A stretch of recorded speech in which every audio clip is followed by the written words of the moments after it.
tonight. Can you assess what happened? Yes, first of all, congratulations to QPR. We have to say it's a well-deserved win for them, and we have to accept today the loss, yes. It looked like the team never really got going right from the start and then couldn't really recover.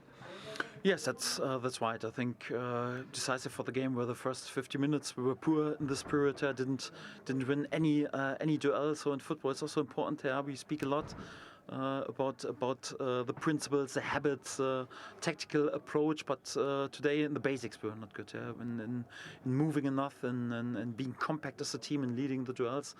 And that was the reason the first 50 minutes we were already 2-0 back. After that, of course, it's difficult. I think we recovered, we woke up, and then started to play the game and also start to search for the first goal.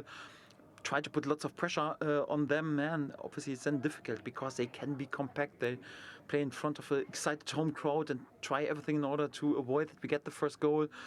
You have then to score out of a set piece, out of a tight situation. We didn't do this, and they scored 2 more out of a set piece in the second half.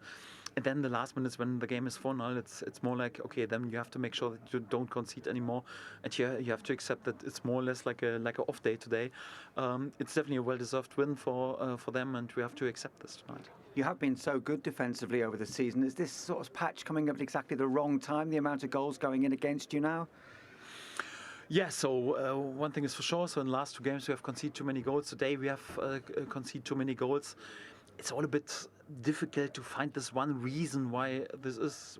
Several reasons, no excuses, several reasons. Quick turnaround, some key players are missing.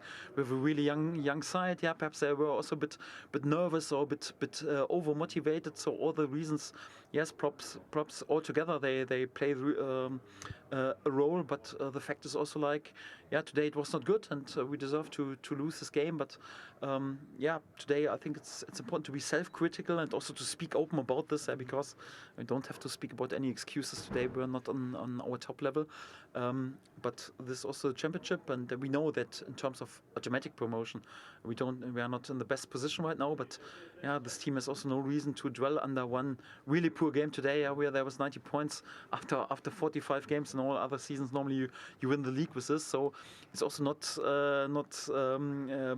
the right moment to feel too sorry for yourself. It's a championship, it's football. Sometimes everything comes together, and such a night happened. It was more or less the first time in the season that this happened. We have to say, okay, we accept this and we keep going now.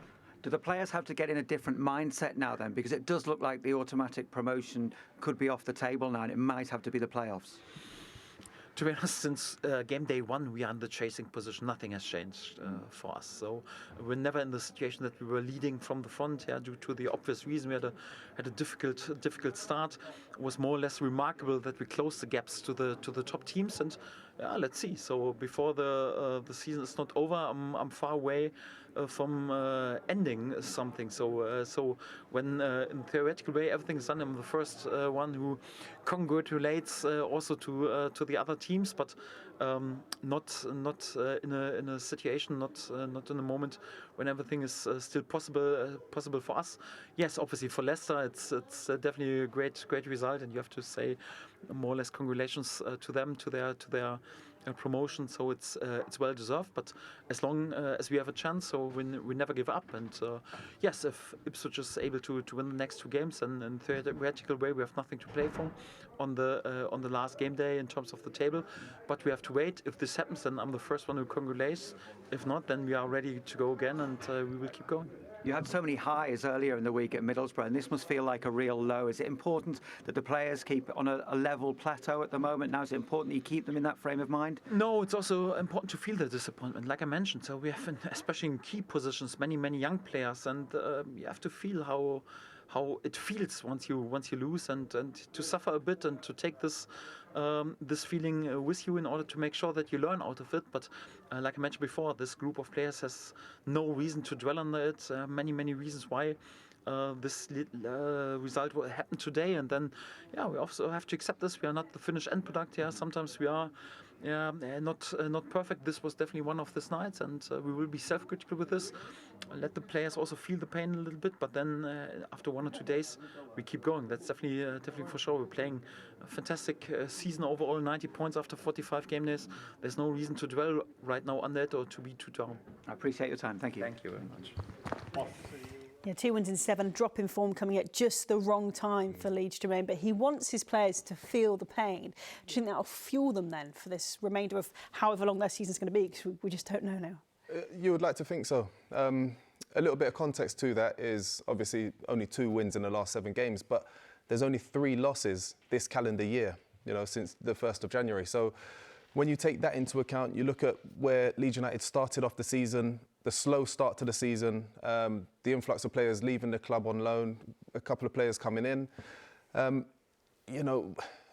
Daniel Farke's done an incredible job. He mentioned there 90 points. He's managed to reach the 90-point mark after 45 games. I think that's phenomenal in itself. I agree with you. The dip in form at this stage of the season, with the possibility of going into the playoffs, is, I wouldn't call it alarming, but it's definitely something that needs addressing. The amount of goals conceded, I don't know why this is happening. The players are organised usually, apart from today. It's not looked very, very good today. I'm trying my hardest to stay balanced, honestly. I can tell you're trying to stay positive. So I'm going to come to Charlie and say, look, glass half full for Jermaine. Yep. But if we're being perhaps a bit more pessimistic or maybe realistic, some might say from a Leeds perspective, what's going on for them now? And do you fear for them getting over the line? Because Daniel Farke knows how to get over the line at this league. He does, but do the players? Yes, some do, but some don't. He talks about experience of that. He has a young team. I'm not sure. They lost tonight, conceded 4. There was 3 the other night against Middlesbrough. They play Southampton next week. That Southampton realise that they're in the playoffs. Leeds are probably going to be in there because Ipswich are going to go on now. It's at the wrong time for me, but you need the big players to step up. Like I said at the start, Somerville needed to step up tonight. He was the Championship Player of the Year tonight. He was like he wasn't out there. I think he set the tone when I see him in the warm-up with his snood and that covering himself. I thought he set the tone for me tonight, and that went onto the pitch for me. You've just said Ipswich are going to go on and do it, you think, Charlie. Jermaine, when we look at it now, it's 1 from 2. Leicester are gone. Look, I expect you to back your old club, but come on, the initiative is now handed to Ipswich, isn't it? Win 2 and they're up. 100%. And the Ipswich players would have been watching that, as would the Leicester City players. Congratulations to those guys. They've been phenomenal all season. Well-deserved promotion back to the Premier League. Ipswich need to pick up, 2 points and then match Leeds United's result in the final game of the season. I actually think, based on the way they've been playing all season, they've been the team of the season based on where they started, getting promoted, not as champions, second place. And Kieran McKenna has done an incredible job. It's hard to put it past them to pick up, and it's no disrespect to Coventry, it's no disrespect to Hull or Huddersfield. It's hard to see them not picking up at least 3 or 4 points there. Yeah. And if they're able to do that, that looks like they could quite possibly begin back-to-back promotions. Yeah, OK, so if Ipswich do it, that means that Leeds' game at Southampton, against Southampton on the final day, it doesn't mean anything for either side, which seems unthinkable a few weeks ago.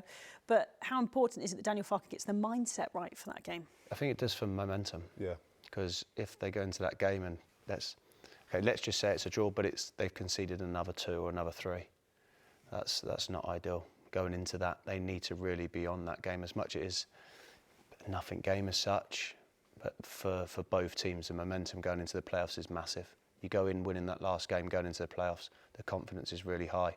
If you don't, then you're like, we need to win. That first leg comes up, it's going to hit you thick and fast. Yeah, absolutely. Charlie, Jermaine, great to have your company this evening. I hope you're OK, Jermaine. A bit worried about you. Yeah, I'm all right now. Let's have a look what's coming up this weekend.